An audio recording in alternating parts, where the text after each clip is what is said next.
Alright guys, in today's video, I'm going to be doing a kendama tutorial, and the trick that I will be showing you guys is a trick that I call table pause.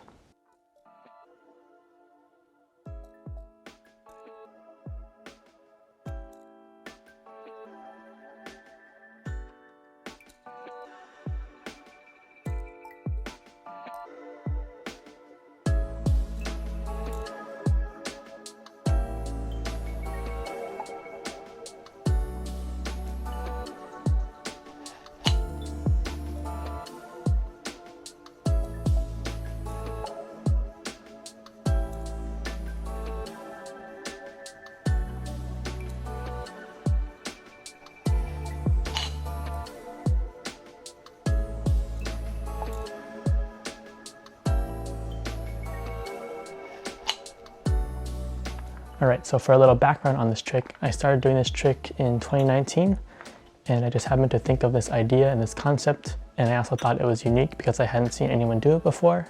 And then when I posted the trick on Instagram, people seemed to like it, so I started doing different variations of it. And while it's a trick that's unique, it's also very difficult at the same time. So I'd say that this trick is more of an advanced trick. So the basic idea of this trick is you're putting the tama on the cup that's pointing up. So for me, since I'm left-handed, it's the big cup. But for most right-handers, it'll probably be the small cup. So basically placing the tama onto the cup and balancing it with the opposite cup on one of your fingers, like this. So some of the tricks that I recommend before learning this trick is turntables, because in some of the turntable tricks, there are pauses when you're doing multiple.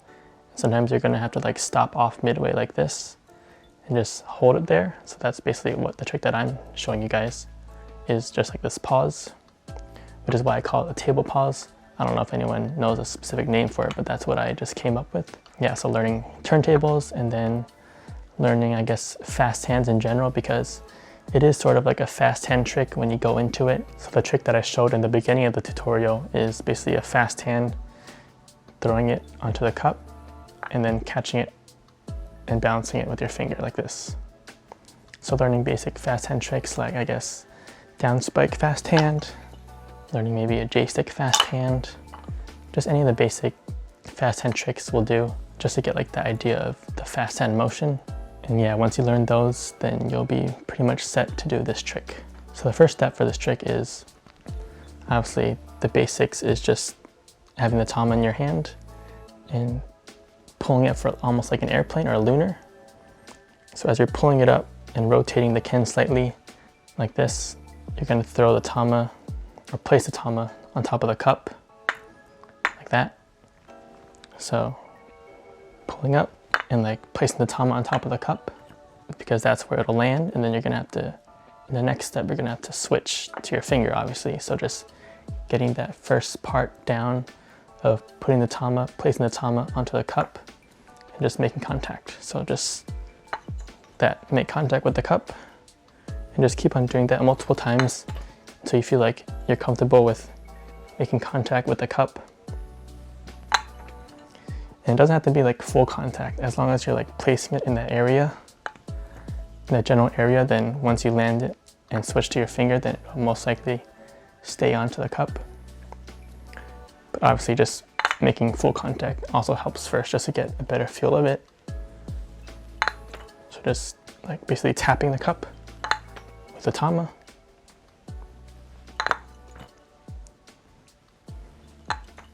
So it's like a pull-up lunar, rotating the ken slightly so that the cups line up with the tama.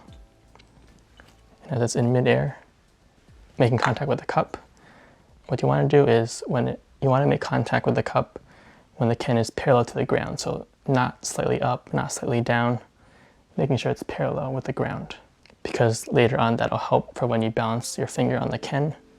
So making sure it's parallel, like right here, and just timing it, getting a feel of when it's parallel. Because if you go too far one way or the other, then it'll be much harder to catch that tama and balance it with your finger. So making sure that it's parallel and placing it on the cup. And then once you have that down, you can move on to the second step.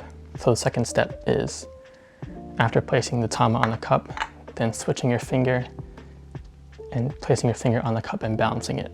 So this is the much harder part, I feel, because you're having to balance it after catching it. Getting a feel for that balance can be tricky at first because it's a little bit of an unusual balancing trick. So to get a better feel of the balance, I like to just place the tama on the cup and just toss it a little bit and try catching it and balancing it. Because that gives it more of a realistic feel when you're doing the actual trick. It gives you a better idea of how to balance it versus just doing this. It's not as realistic. There's not as much motion in that trick in the balancing. So just tossing it up in the air slightly, trying to catch it and balance it and see how long you can do that for. Because when you do the normal trick, you're basically catching it and it's coming down. So you're gonna have to catch it slightly and balance that. And it can also be a little tricky when you are going from placing the tama on the cup to switching to your finger, because sometimes you may not know where to place it, or like you might not get a good feel for how to switch immediately. So just practicing that motion. And then also just being able to place your finger on the cup can be helpful. So even just like pulling up and catching it like that for as long as you can. Just placing your finger on the cup when it's parallel. Just to get a feel for where your finger should be on the cup. Just keep doing that and practicing that feel for it. And so something I do is right when I'm about to make contact with the tama and the cup, I switch immediately to my finger. So right as you're pulling up and about to place tama on the cup, right before it hits, then switch. Right before the tama and the cup make contact, then you switch to your finger. Just like that. Just like slightly before. It doesn't have to touch the cup first and then you make contact, because then it might be a little harder catching it. But instead, making sure the ken's parallel, placing the tama, and right before it hits the cup, then switching over to your finger.